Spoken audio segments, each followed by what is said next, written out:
Okay, brilliant. That's us started. Cool. Another interview, another exclusive interview for everyone from the Fruit Fest community and my YouTube channel as well and everything else. We have Ted Carr, speaking to Ted Carr again.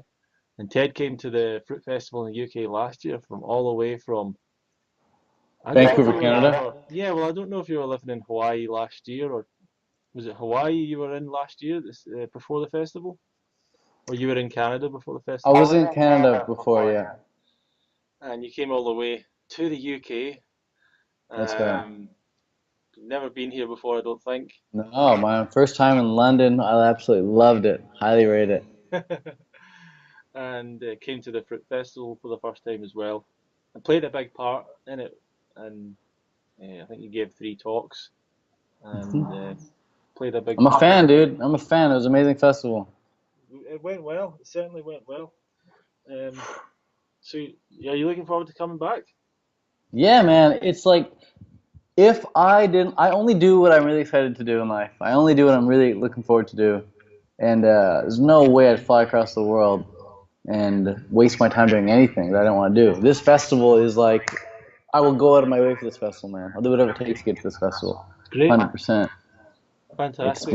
It's worth, like, when I was at the festival last year, I spoke with Ann Osborne, and I was like, Ann, everything I do all year long is to prepare me and to allow me to get to these events and to experience what I'm experiencing here at this event. Like, I live for these events. That's When I'm actually at the something. event, Yeah, I I'm mean that's there. something that you said to me actually years ago before probably the festival before my festival's on. Um, but you want this to kind of be something where it's a year round. You want it to be like a Yeah. year round festival experience There should because be festivals every weekend, dude, all around the world. and you can be Definitely. the one of the main star attractions. Nah, dude, everyone's like when you're at the festival, you're like, hey, there's so and so from YouTube, there's so and so from YouTube, there's like my idol, there's that guru. But then like all around you, there's these other up and coming all stars and all these up and coming like best friends and people you really want to get to know a bit more. And Sure. like, really cute girls, really handsome boys, really like attractive athletes, really like knowledgeable people that you want to engage with that you've never even seen on YouTube before or anywhere else. They don't have a book, they don't have a YouTube channel, but they've got this aura, they've got this vibe, they've got this essence about them that you're attracted to and you want to meet. You're like, who's that person, man? Um, I love it too. I and think they're special. yeah, I know exactly what you're talking about. mm, it's special. Now this things have changed for you this year. There's a lot of things, but there's so many questions to ask. But one thing I want to ask you about that I think some people will be interested in is you've obviously lived in Thailand, you've lived in Hawaii, you seem to travel, live in a lot of places. What are the benefits? What are the drawbacks in some of these different Sure. places? Sure, well, I'll compare the two. I'll compare Hawaii and Thailand really quickly, and more specifically, I'll compare Hilo, Hawaii, where I am now, and Chiang Mai, Thailand, where I spent the past couple of years, Okay. pretty much full time.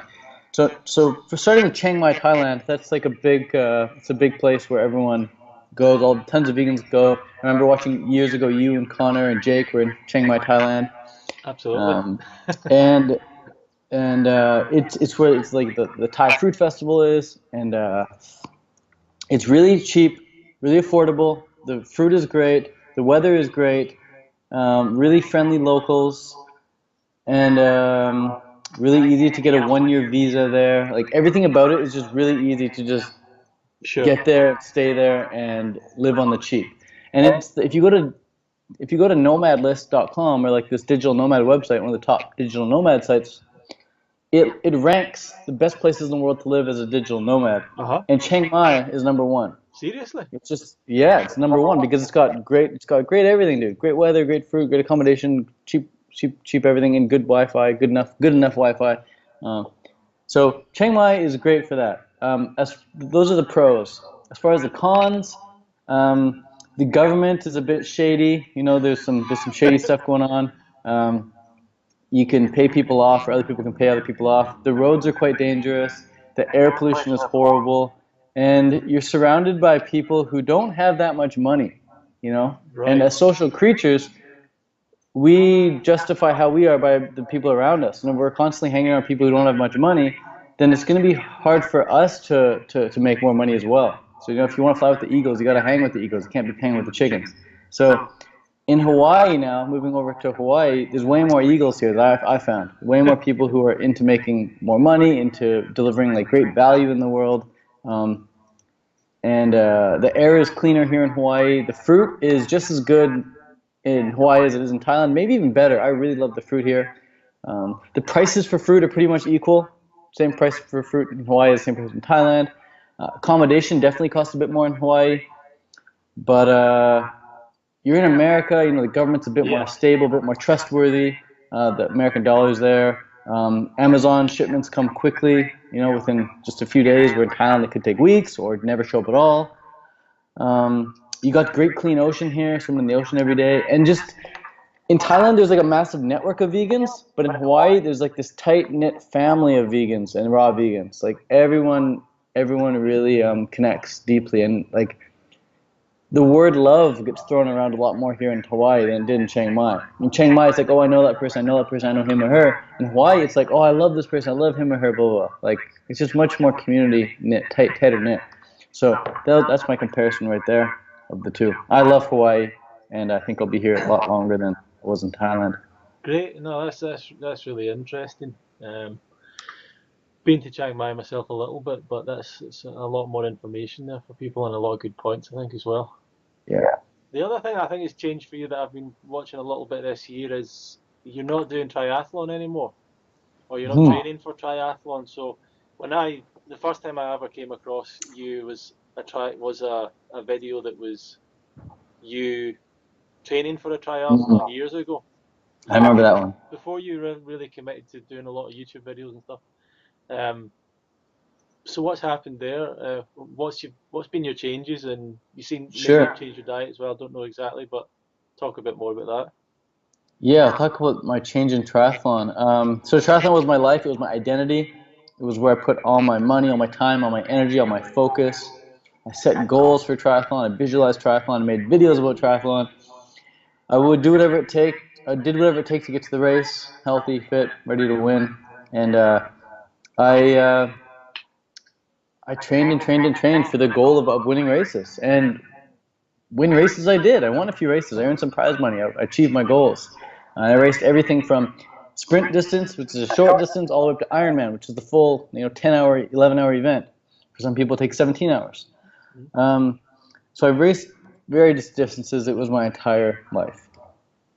And then a few things started happening. I got more into YouTube. I wanted to connect more with people, and I really felt like I was delivering value by expressing my thoughts and my ideas on YouTube, getting back all this good feedback from people in the comments and private messages and phone calls and emails. People saying, oh my God, thank you, you changed my life because of all this content you're putting out. I never once really got that from triathlon. No one ever said, oh my God, because you're a triathlete, now I'm a triathlete. But all the time I'm like, oh, you get people saying, oh, because you're vegan, I'm vegan, and because you're raw vegan, I'm raw vegan, because you're fruitarian, I'm fruitarian. So I knew it was really affecting people way more with my activism, I guess, online with YouTube.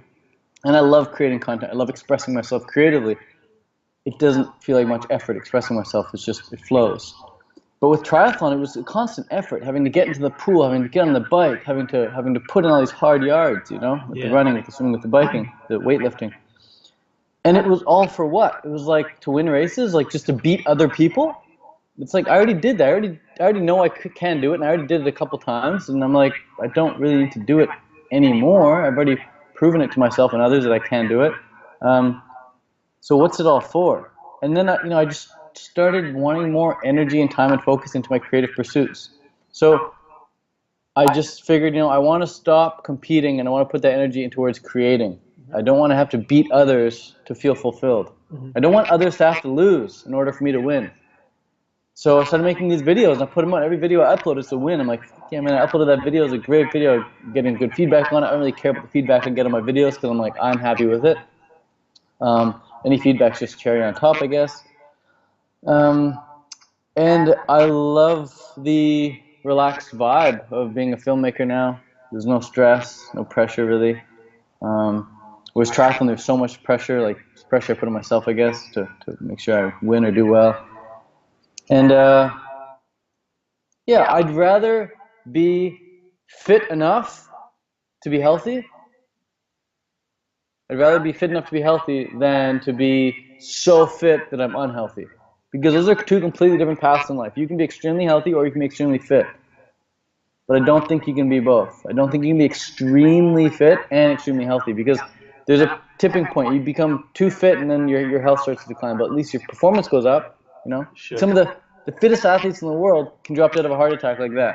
Sure. You know, like their heart's just ripped apart, and whatever, they're taking EPO, they're taking so much caffeine, stimulants, all these things. And they just don't have that longevity. I'm in this for longevity. I've always wanted to live over the age of 100. When I was a young kid, I was like, well, I wonder what book I need to find in this library to read to unlock the secret to live over at the age of 100. And I found it in Ann Osborne's book. I found it in 80-10-10. Now I found it all across YouTube. How to be 100 and plus, you know, the Blue Zone Project. There's a few key things you got to do to be over 100. And one of the things you got to do to be over 100 is to move naturally and carefree and in a relaxed manner. You don't need to stress yourself out and go hardcore all the time. Yeah, so I'm in this for the health. I just want to be healthy. That's like one of the #1 priorities in my life. Fitness is just like, I want to be fit enough.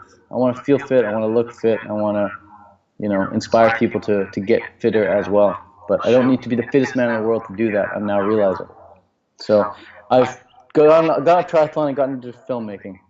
Has your change been influenced at all by your year of meditation practice, do you think? Has that I wouldn't. Did it take No, away any competitive opinion, or? I would say no. I would say the thing that changed the most, honestly, the thing that created the biggest shift in perception for me was listening to this audio recording by this guy named Alfie Kohn. Alfie Kohn.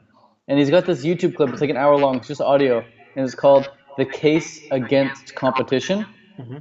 And he just breaks it down and just like talks about how competition, we don't get the best out of ourselves in competition. We get the best out of ourselves when we're in cooperation. So when you're cooperating, when you're creating with other people, you're going to achieve much greater results than if you're trying to compete with people. And I agreed with every single point he made, and yet I was still competing.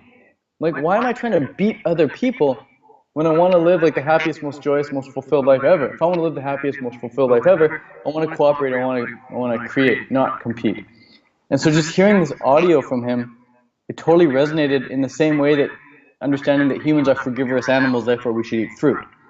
When you understand that humans are frugivorous animals and that we should eat fruit, and then you go and eat other food, you're constantly feeling a bit like, what am I doing, man? Well, why aren't I living up to what I know is the best? So same thing when I heard that tape, that competition tape, I was like, why am I still competing? I know that there's better things out there. I can cooperate. I can create with people rather than compete. So I don't think it was meditation that swayed me from it, but I think you know, meditation allowed me to be more at peace with myself when I did leave triathlon. Because let me tell you, man, when I left triathlon, my self-image was in cahoots. I was a wreck. I was like, who am I? I'm not a triathlete anymore. Like, what am I? Who am I? And I just sitting in meditation, or just being okay with losing that identity, I guess, and just being okay with being still and just being a human being, man. So meditation helped the recovery, definitely. Fantastic. And what have you been doing in its place? You seem to have been doing some weightlifting and stuff like that. Is there any kind of goal around that? I don't have as many objective goals with weightlifting as I had with triathlon. My aim, I'll say, because goals I think are very specific. I think you should be very objective with your goals. But my aim, my desire with weightlifting is just to continue feeling good, continue improving slightly. Every time I go to the gym, make slight improvements. And just to continue to feel good in my body, to feel good with whatever reflection is facing me back in the mirror. And you'll find that when you start working out and you're feeling good about the results that you're getting, the progress you're making, doesn't matter what other people see in the reflection of the mirror when they see you. All that matters is how you feel. And when I do weightlifting, when I do some cardio, when I'm in the gym, 3, 4, 5 times a week, I feel good about the reflection in the mirror. I feel good about taking my shirt off. So that's important to me. Just feeling good about this physical body that Sure. I have. And and another thing I want to do is just show people that you don't need to be a skinny fruitarian. There are enough skinny fruitarians. I was a skinny fruitarian. I was 125 pounds. I was extremely skinny. And it's really easy to get skinny on a fruitarian diet, but I'm also showing that you can also put on muscle on a fruitarian diet.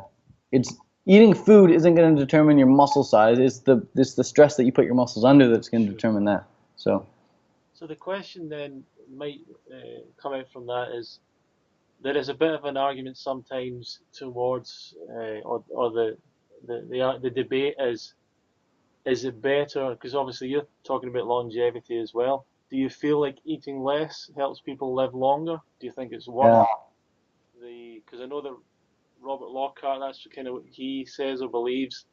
Other people say, well, that makes sense if you're eating cooked food or bad food to eat less, but wouldn't have as much impact for a fruitarian, maybe. I don't know what you think about that.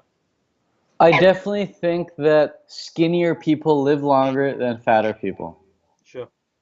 And if you're eating too much and you're overweight, you're just simply not going to live as long as if you're eating a little less and you were a little skinnier. And there's this fine line, and that goes across. And on one side of the line, it's like, do you really want to experience all these things in life, or do you simply want to live the longest? Because if your goal is simply to live the longest, you want to be 137 years old, break the Guinness Book of World Records, and be the longest living human in history, then you're definitely going to have to live in somewhat of a bubble. And you're just not going to, risk certain things. You might not go on a certain hike in case you fall over and die. I'm willing to risk my life doing certain things. I'm willing to jump, from building to building. I'm willing to do some handstands here and there. I'm willing to, go through the jungle and maybe get attacked by a tiger or something. I'm willing to swim in the ocean and maybe get attacked by a shark. I'm willing to die for an adventure. And part of the adventure I like to go on is to lift heavy weights and come home and eat enough food so that I can put on muscle at this stage in my life. Sure. When I become Robert Lockhart's age, maybe when I'm 67 years old, I'm not going to care about having bigger muscles. I'm not going to care about my fitness at all. All I'm going to care about is flexibility and breath work and meditation, perhaps. So maybe by the time I hit age 60, I'm really going to laser and focus on, let's try and get to 120 years old or something like that. But at this stage, I'm 27, dude. I'm 26. I'm a bit young and reckless. I don't really care. So what else are you working on at the moment? Your people are probably quite, but the people that come across you probably want to know more about your lifestyle because you're living in one place, you live in another place, you seem to do what you want. So what is it you work on? What's your daily life like? Do you have a schedule? Sure. Well, something people want to know is how I make money, and I make money through 3 or 4 main avenues. One way I make money is I edit videos, editing videos for people. They send me the clips, I send them back the edited video, they send me the cash. And another way is to do coaching. So I do Skype coaching. People hop on a Skype call, and we talk like this for an hour. It's mostly me asking them certain questions, and them, answering back, and then seeing how they can improve their life. Just success coaching, success mentoring, lifestyle mentoring, helping people transition to raw veganism, that sort of thing on Skype. And then another way is through selling ebooks, and another way is through speaking at these events. Another way was in the past I was selling a bunch of fruit. I was buying wholesale and then selling wholesale. I no longer do that. And then another thing I did in the past was personal training, meeting up with people in real life and doing personal training. I also do photography shoots with people now too. Yeah, I was seeing that as well. Shoot some models, so that's fun. Yeah, you came under. I probably won't mention this too much, but I did see some videos where someone had put you under a bit of criticism for what you were promoting in your life. I haven't seen that video. I don't think I've seen it. I know you didn't. Yeah, I remember you telling me you didn't watch it.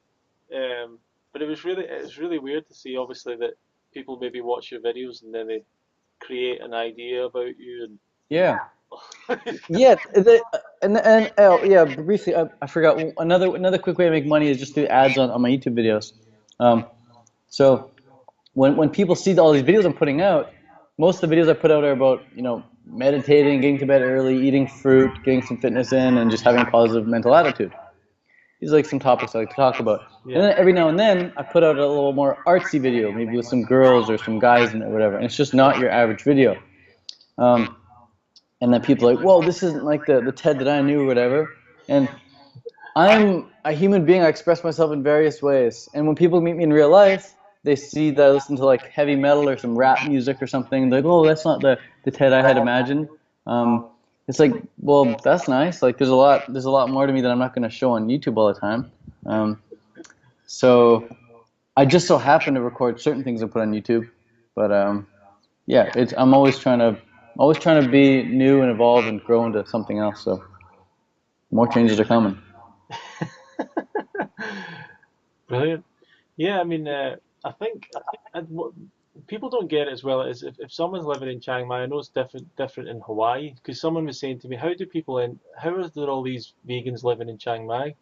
And you say, well, they don't really need that much money to be there. No. People are just saving up money and going out there for like 6 months, a year, two Yeah. years even. They don't need that much cash to live out there if they want to. Yeah, you can live with like 400 or 500 bucks a month. Mhm.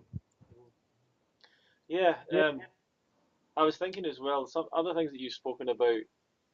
You've spoken a lot on your channel about nofap, and you've spoken about almost like the opposite of nofap, like polyamory. So how does that all marry up? So marry up. I like that marry up. Um, Polyamory allows you to. Well, first of all, what is polyamory? Polyamory definition of it is many loves. Amory meaning love, and poly meaning many. Sure.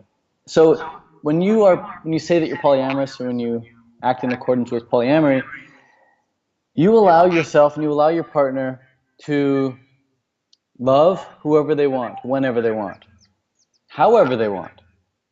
All right? So however they want. That's a key point there. Ronnie, I love you, right? But Okay. I'm probably not going to be intimate with you. Maybe one day, but not right now. So that how is huge. So I'm allowed to go hang out with you, right? And if I had a girlfriend watching me hang out with you, she probably wouldn't be jealous, right? Because I'm just hanging out with Ronnie. So if you replace Ronnie now with another girl, a really beautiful girl, my girlfriend still shouldn't be jealous about me hanging out with you, right? Okay. It's just me hanging out with you, and I just so happen to love you as well. Okay. Um, Okay. Now, if I happen to get intimate, whoop-de-doo. What is intimacy? Intimacy is just another level of connecting, right? One level of intimacy is eye contact, another is holding hands, maybe hugging, maybe kissing on the cheek, maybe kissing on the lips, maybe giving a little hickey, moving down a bit, going south. Next thing you know, you're in. That's just different levels of connecting. Right. And it's at the end of the day, it's just sex. There's people play acro yoga all the time, and then next thing you know, from acro yoga, you go into the bedroom and you're connecting on a deeper, intimate level. Sure. Um, so polyamory just allows you to have the ability to do that with whoever you want, however you want. It doesn't mean that you're going to go do that all the time, though. Definitely not. In fact, when you're poly, you knowing that you at least have the ability to do that, almost almost like shuts off your strong desire to do that. Now, what do I mean by that? I used to go for these long audiobook walks. Like first thing when I wake up, I go for a 3-hour audiobook walk with no food. I'd be walking 2 hours, 2 hours into the walk. I'd be like, oh my god, I really want some food. I'm kind of hungry now. I'd finally get home. I'd be like, oh my god, eat. Finally, 3 hours. I'm like, eat. But then I started carrying a banana with me. And I had a banana with me during my 3-hour walk. The whole 3-hour walk, I was never hungry because I knew I had that banana. It's there if I want it. So I'm like, it's okay, I got it if I want it. So allowing yourself to do something sometimes um, allows you to succeed with actually not doing that. So in an exclusive relationship, where you're not allowed to look at another woman or to be with another woman, it makes the guy or the girl kind of want to break free and experience that, you know? So, So do you think that at the same time it's like have your cake? It's like the phrase is just maybe not appropriate, but have your cake and eat it too. Where it's like I want to have my relationship and the stability of that, but I also want to have Yeah. Yeah, dude. Something Sure. something else that usually doesn't come along in Sure. a relationship. So you're trying to Yeah. give a bit of everything. Is it Why not? does Why it not? work as well as that for you in your experience? Yeah, it depends. So polyamory is not really widely accepted in our culture. So I'm Sure. one of the very few people I know who's practicing polyamory. There are very few people that I know practicing it. I know there are a lot of people practicing it, but very few people that I personally know who are practicing it. Um, and so a lot of the times I get into a relationship, I need to explain it to the girl. And the first time you hear about polyamory, the first time you practice polyamory, it's not going to be as smoothly, not going to run as smoothly as like the fourth or fifth time you practice polyamory. You just get better at it the more you practice it. Better at it in the sense that you don't feel jealous, you understand how to share, you understand like what kind of questions to ask, what kind of questions not to ask, what kind of ways to feel, etc., etc. Um, so yeah, I seem to be less jealous when the girl I'm with is with someone else, whereas the girl that I'm with seems to be a little bit more jealous when I'm with another girl. That's the way it's been in the past, at least. Anyway, because I simply have more experience with poly than some of the girls I've been with. But leading back to your initial question about nofap, Sure. and then how does that match up with polyamory? Nofap is about not blowing your load, not masturbating, not blowing your load, not watching porn for the most part. So when you're not masturbating all the time, when you're not watching porn all the time, you stop associating women with sex, like just immediately like woman sex. And you start to see more of like the holistic beauty in the woman, more of like that feminine goddess in her, rather than just seeing her as an object for sex. And rather than seeing her as a way of getting off. So I'll still engage intimately with a woman, I'll still have sex with women, but I don't orgasm, I don't finish. And because I don't finish, I'm approaching sex with a whole different attitude. I'm approaching it with a whole another goal. And the goal in mind is just to connect. I'm not there to go boom, boom, boom, boom, boom, boom, I explode, I fall asleep. I could do that in 2 minutes if I wanted, but I'd rather just connect with the girl and connect with her for quite a bit long period of time and then just lay there and be with her afterwards rather than just fall asleep immediately after. So that's how Interesting. No, it's good that to hear. works. Yeah, no, it's good to hear your thoughts and all Might that. be might be TMI, might be too much info for some people out there, but like I said, I'm 26, 27. I'm at this age, and I don't mind talking about this. I've talked about it on my YouTube videos many times, but I'm sure there are people out there right now who say Do you cringing, they think don't it want to hear it. helps? So Do you think it helps the fact that you're on YouTube? Do people feel like they already know you, kind of thing? it helps me express it because I've already expressed it. Sure. Having expressed it once allows me to find it easier to express it again and again and again. It's all confidence comes from exposure, successful exposure to something. So Brilliant. I've successfully gotten away with making YouTube videos about it. I can talk about it freely now. Yeah. I don't know if it helps the person listening. The person Sure. listening needs just as much exposure listening as I have Sure. expressing. So Sure. We'll bring it back to where it all started, I suppose, with the diet and with raw veganism. In your time, can you tell me some of the big myths that you've heard that you've realized maybe aren't true, or things that you think is maybe sure. dangerous information going around? What? Yeah, yeah. I'll address one of them right off the bat, and this is like a big one because it's affected me personally. It's affected my friends personally. It's affected yeah, everyone in the community really talks about it, and that is the teeth issue. People think that if you start eating fruit, your teeth are going to rot. And that's simply not true. My fruitarian dentist friend just left. He was here for 3, 4 days, Joe. He's here. He's brushing his teeth 3 times a day. He's flossing his teeth 8 to 12 times a day. Never had a cavity in his life. He's been fruitarian for a couple of years now. And he just mentions, he's like, you get cavities because you don't take care of your teeth, not because of what you're putting in your mouth and swallowing. Sure. What you put in your mouth and swallow doesn't have anywhere near as much of an effect as your oral hygiene. Are you brushing? Are you flossing? Are you rinsing? How are you taking care of your teeth? People think that if you eat fruit, that you're going to rot your teeth. But what typically happens, the reason fruitarians typically have worse teeth is because in general, fruitarians are more hippie-like. Fruitarians are more likely to be barefoot. More fruitarians are more likely to not have their shirt on. Fruitarians are more likely to be out in the sun all the time. Fruitarians are much more likely to walk around naked under waterfalls. Fruitarians are much more likely to copy other animals in nature. Because every other animal in nature eats raw food, fruitarians think every other animal in nature doesn't brush their teeth. I'm not going to brush my teeth either. And I fell into the same camp. I was the same way. I was like, I'm not going to brush my teeth, and if I do brush my teeth, I'm not even going to use toothpaste. That's how natural I'm going to take it. And then I started getting a few cavities, and I was like, oh crap, put on the brakes, I'm going to start brushing. And then got to brush some more, got to use some floss. Now that I started brushing and using floss, the cavities stopped coming. It's all about taking care of your teeth. So if you've got a cavity, I suggest getting it filled. But don't think that if you keep eating fruit, you're going to get more cavities. Just know that if you brush and floss several times a day, every single day, and take good care of your teeth, rinse between meals, your teeth are going to be fine. That's the biggest myth out there right now, next to of course, the protein myth and things like that. Yeah, what do you think about supplementation, all that stuff? You do any of that? You worried about it? So something I've just recently started experimenting with, I'm not sure how long I'm going to carry on with it, but just recently started experimenting with, I started putting some hemp into my smoothies. Every now and then I'll put some hemp in, not even every single day. But I've been speaking a lot with my friend who's into weightlifting big time here, who's vegan, and he's like, Ted, like if you're lifting all these weights on a fruitarian diet, and you add in some protein, your gains are going to be so much better. And he's convinced me, he talks about it every single time. I'm like, all right, I'll go for it. So I'm just adding in some raw hemp powder to my smoothies. It's boosting my protein macro a little bit. My digestion isn't impaired that much from it, so I'm like, it's all good. But I honestly think that if your goal is health and your goal is just to be at a really good fitness level, you don't need any supplementation unless you have the mentality that you do, you have the belief that you do, and your levels are coming up low. Then I know that if you start supplementing, your levels are going to go up. Your belief's going to be like, oh, thank God my levels are going up. So I'm supplementing.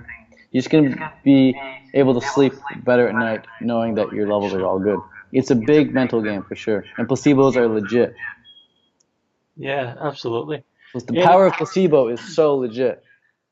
You mentioned something really interesting there, because it's that fine line between the man-made and the natural, and the idea that natural's always better is what a lot of people maybe assume. And obviously with the diet, that's what we're looking to try and have. But even things like, I was on a forum today, and a guy was saying wild food is always better than cultivated. No, like wild fruits are always better than cultivated fruits. And I was thinking to myself, well, what do you actually mean by that? What are you, how are you measuring? Are you saying that it tastes better? Are you saying it looks better? Are you saying it has, what specifically do you mean? People just want to believe something that's wild and natural is just better. It's just better. Straight up better. And you don't need any of this, any man-made stuff and all the rest of it. And there's pros and cons to everything. You got to realize that there's pros and cons to everything. There's a pros and cons to a fruit diet. Yeah, but I can tell you the cons of a fruit diet as well, man. But yeah, I mean, a lot of the people who are online and on forums have never been to any of these festivals or events. They probably never met a substantial amount of other raw vegans to actually share their history or share their story with. And you kind of think, where are you getting this information? They're just getting information from, I don't know, old books and things that don't really have, that no one's really verified and stuff like that. So I don't know. It's something. We're coming up to festival season in the next few months. Woodstock, the Danish festival you're going to be at. I'll be at the Danish festival. Yep, I'll be at the UK Fest. I'll be at the Woodstock Fruit Festival. They're the three main ones. Mm-hmm. So tell us a little bit about Woodstock. Firstly, as what's your history with that? Well, yeah, it's the first festival I ever attended. It was an absolute dream come true. I felt like it was around that time when Woodstock came out that I first realized that like I'm the creator of my own reality.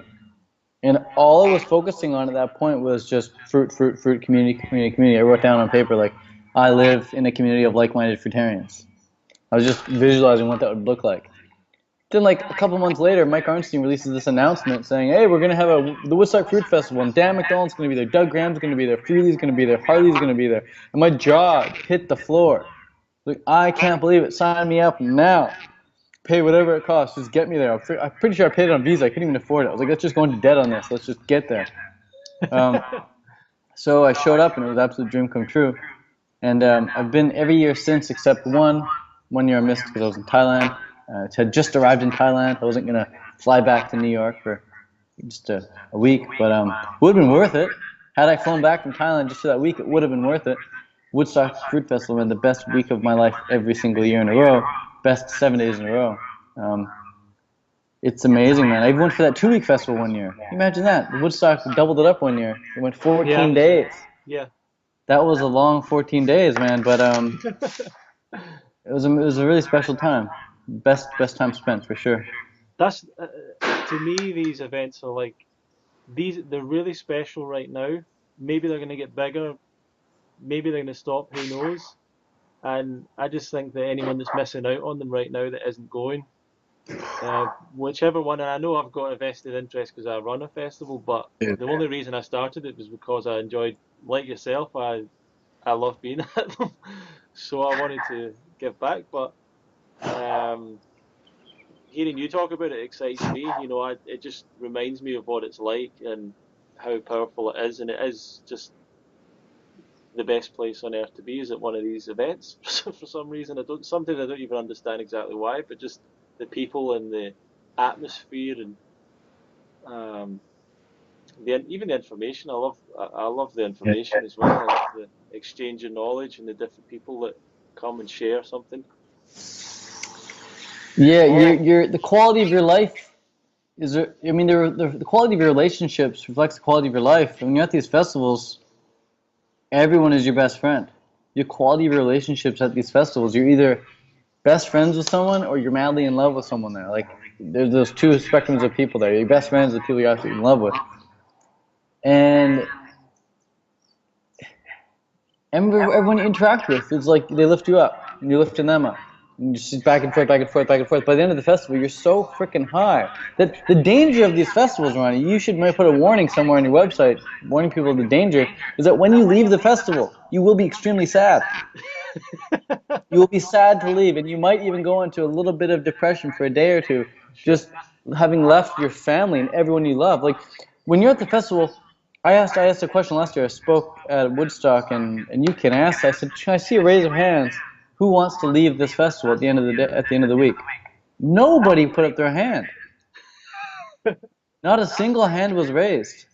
People do not want to leave the festival. They want to stay. And so when that day comes to leave, people are like, "Why am I leaving? Why do we have to go? Like, this is stupid. Let's just stay," you know? It's like next thing you know, they'll be picketing with protest signs. "We're staying." So there's definitely that post-festival dip that you experience because the high is real. You really do get high at these festivals. You get so high at these festivals from the communication between the people that you're with that you don't really need to eat that much food.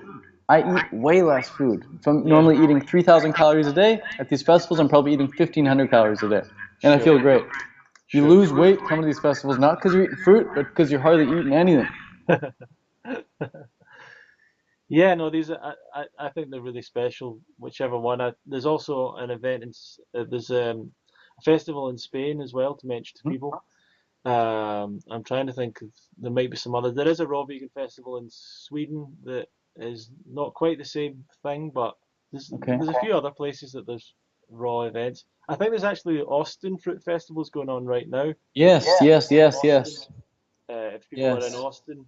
Then Austin Fruit Fest with Connor and Brittany. Yeah, with Connor and Brittany, absolutely. Yeah. Okay, brilliant. And then I just want to mention something too. I just recently started brainstorming with my friend Andy, Andrea Page. She's this holistic healer, beautiful woman from Bali, and her and I are actually putting on a 3-day workshop in Amsterdam between the Danish Fresh Food Festival and the UK Festival. That little weekend in between. I think it's July 28th, 29th, and 30th. The 3-day little workshop seminar there. Fantastic. So for people who want to come and just immerse themselves for 3 days in Amsterdam with myself and Andy and just focus on health, fitness, relationships, then that's the place to come. Brilliant. There's definitely an 8 to 10 community or raw vegan community out there as well. So there's definitely been a number of people that have been interested from there. Yeah. Yeah, so the UK Fruit Festivals, I just want to mention there, it's the 2nd to the 6th of August, and if you want to come and Ted's the person that you're coming to see and meet, and he's the person that inspired you, then there is a discount code attached to it's Come Fruit Yourself. And if you want to register and come to the festival, you can go to fruitfest.co.uk/registration and you'll get a significant discount with Ted's code. And we'll even make it if you sign up in 7 days after this video gets put up, we'll make it an even better discount for everyone. So Cool. even more. So if anyone wants to take advantage of that and you're coming to see Ted, and I just want to say to anyone who's only met Ted online or seen his videos on online, um, that Ted really played a huge part in the festival last year and was really important to the whole thing. And a lot of people were very impressed by his not just his talks, but how much he put into it, how much he helped people, how many questions he answered, and so on. So he's the real deal. So thanks a lot, Ted, for being part of it. You're running. What are you doing in the future? What's happening next? I know you've got a lot of things you're working on. Got a lot of things I'm working on. I guess the big thing now is just like I want to put together an amazing video, amazing movie, maybe perhaps a documentary, put together some short films, and just focus on filmmaking as well. I'm working on this app right now, an app that's going to bring people together in real life or on Skype if they want to meet on Skype instead. But the purpose of coming together for teaching and learning things. So bringing together people who want to learn something with the people who actually want to teach it. Specific things like how to start your own fruit festival, or how to eat a fruitarian diet, or how to use one of these cameras, like just specific things, bring people together so they can teach and learn from one another. So and it's a great idea because it just that's sometimes what you need is just someone. It's you can look on Google, you can look on YouTube, but if you have someone that's there with you, you can answer, you can get very quickly the questions answered, you can get going with it. It's much more natural, dude. Way more natural for you to point or hold my hand and tell me exactly where to go, rather than Googling something and reading instructions. I personally suck with instructions. I love an example someone can set for me, so that's what this app is all about. fantastic. Brilliant, Ted. I look forward to seeing you in a few months' time. Everyone get to one of the festivals, support them. Whether it doesn't have to be UK Fruit Fest, but there's a number of events around the world, and getting together with people, sharing ideas, and then starting to spread it around the world and spreading it and sharing it to other people. That's the only way that this message, this movement is going to get out there and make this world a much better place for everyone. It is important. If you're out there and you don't have a purpose in your life, there's a purpose right there to try and spread more of this information. I just want to say, Ronnie, the last thing here before we go, that I've met the love of my life at these fruit festivals. I've met the best friends I have now at these festivals. The house I'm living at right now is because of the people I've met at the festival, like a direct invite when I was at these festivals. Hey, come live in Hawaii. Like, I wouldn't be who I am right now staring at this webcam if I had not gone to these festivals. Yeah. Period. End of the story. Easy, simple. Go to these festivals, your life will change 100%. Yeah, if you want to have, I mean, the reason I have a friendship with Ted, the reason I have a friendship with so many people that we know in common, and I know a lot of people that you're staying with, and we know a lot of people in common. The only reason we have a friendship with all those amazing people and the brilliant, fantastic people is because we both went to these events and went to Because we them bought again. the ticket. What's that? Because we bought the ticket. That's it. Yeah, and committed to go and become part of it. Yeah. Okay, fantastic. It's Cool. great to speak to you again. And everyone check out Ted at Fruit Living on YouTube and Fruit Living on website as well, .co.uk.com, sorry, fruitliving.com. Yeah. Tedcar.ca, the new and improved. TedCar.ca.